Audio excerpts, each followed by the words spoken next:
Here we have a 1930s Champion 3.2 horsepower outboard motor. Picked this up not a long time ago, but a while ago. It was just a little summer project, and I got it to start as shown in my YouTube short video, but haven't gotten it to start since. What it needed was the coil was dead, which means that there was no spark, and it just needed a whole, kind of lubricating everything. This motor was completely seized when I got it. This was seized. This back here was seized. This still is seized right there at that linkage, but it's not up there at that one. And I've tried everything on this, so I think what I might just do is I might just cut this, expand it with a screwdriver or something flat to kind of expand that cusp, get a bunch of deoxidization stuff, and then put it back together. Because unfortunately I cannot take this off because this is a rivet, otherwise I'd just take that off. Luckily this isn't necessary, so it's not super important, but it's still, it's what holds this and this kind of in a straight line. Down here you got your exhaust, propeller, which this has no clutch. It's just plug and play pretty much. As soon as the engine starts, this is spinning. I think this was advertised as being a rowboat engine, which makes sense because it's going to be going on this 1950s Alumacraft 12-foot rowboat. Now, I do already have a 3.2. This is a Mercury from the late 90s, early 2000s with a clutch on it. However, I don't know, that other one's just kind of cool. So yeah. But that confirms that a 3.2 can push that old rowboat pretty good, which is thumbs up. This engine takes a 16 to 1 ratio. Yes, 16 to 1. 16 parts gas, 1 part oil.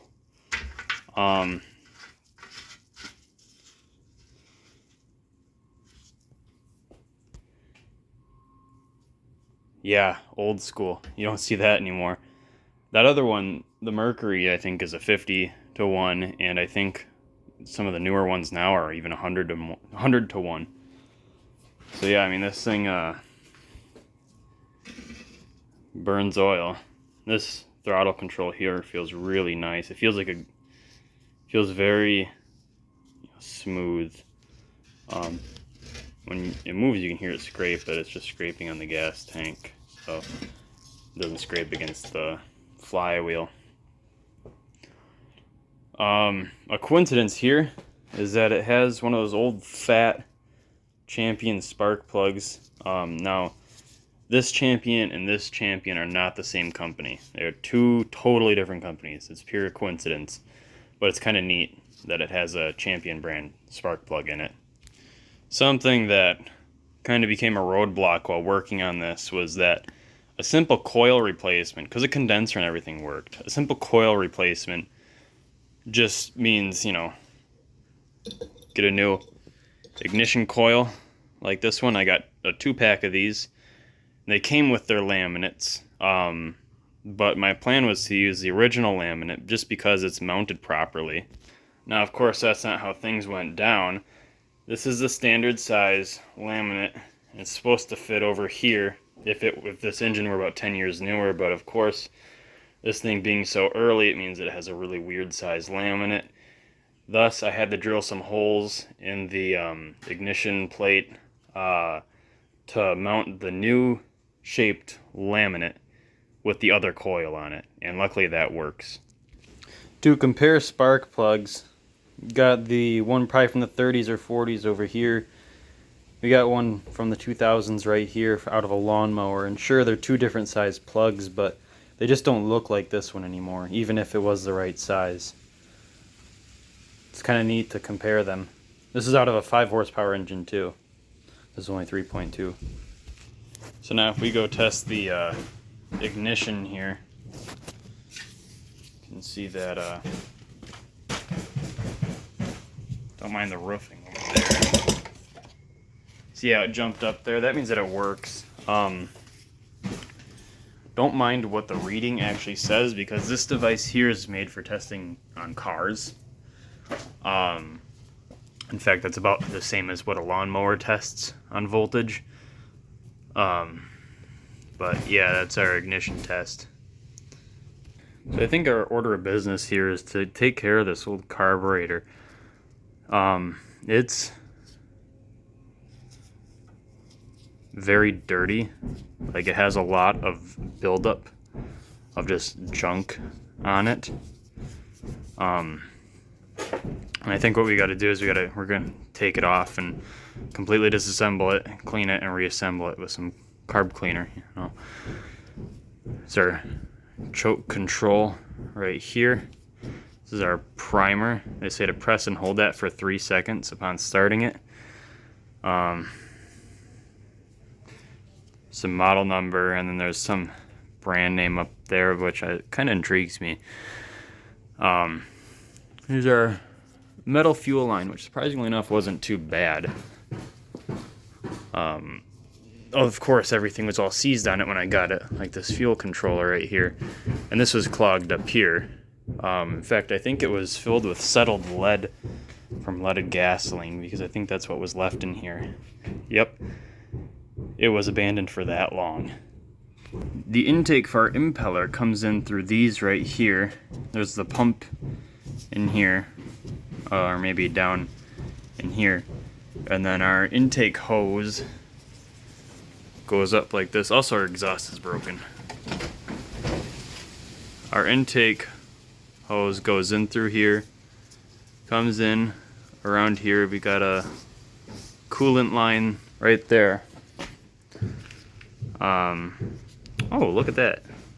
Looks like a date code of 30th week of 37. That's cool. But yeah, it comes across here, and there's supposed to be a plug right here, but there is not, which means that the coolant spills out from here. But if it were to be proper, which it probably should be once I get this reliably starting, and I actually start to use it, then the coolant would come down this hose right here. If you follow, and it comes right out here. Of course, like I said, it doesn't do all of that, but it does really the important stuff, which is what counts. But I still am gonna make myself replace that broken plug thing once we get this reliably starting. I tried doing some JB weld on this when I got it.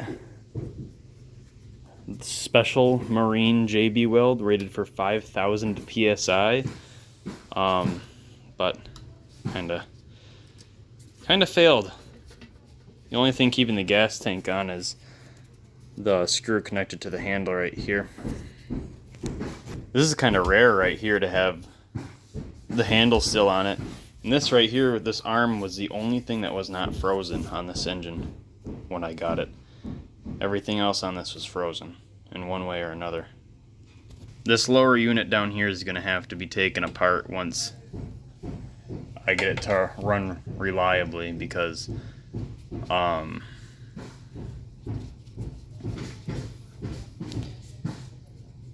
it is probably running on original grease from let's just say 37, I guess.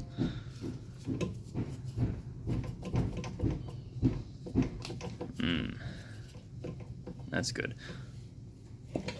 But it doesn't make noise when it turns, which is good. If it was making noise when it turns, then that would be a bad sign. But we're good.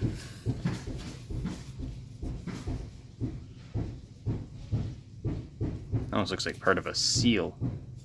A rubber sealant in here or something. I don't know. So I started turning the nut here, and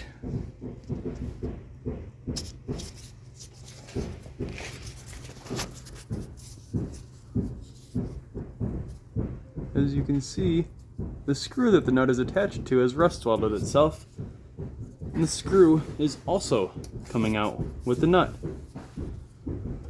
I think this belongs in a mechanical problems compilation video.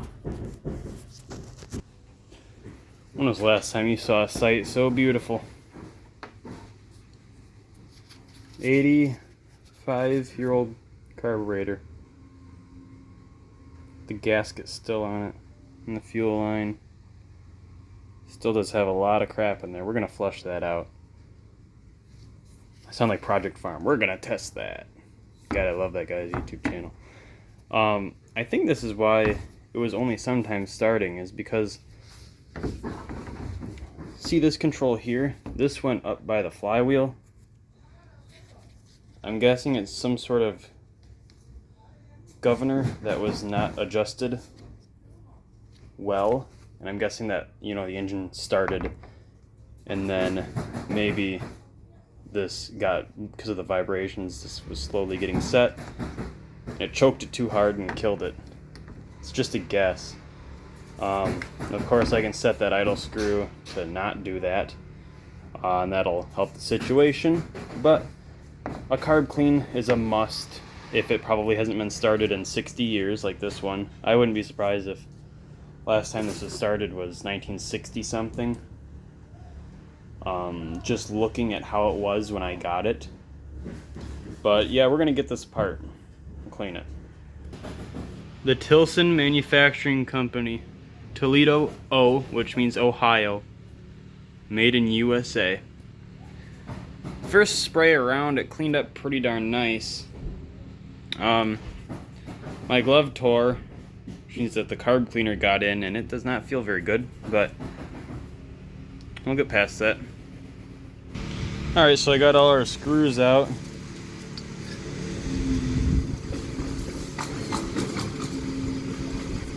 God, that's old school.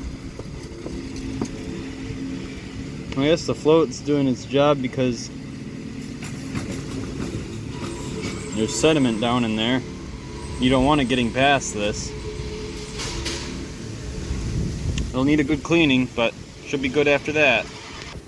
Well, everybody, I just learned a very valuable lesson.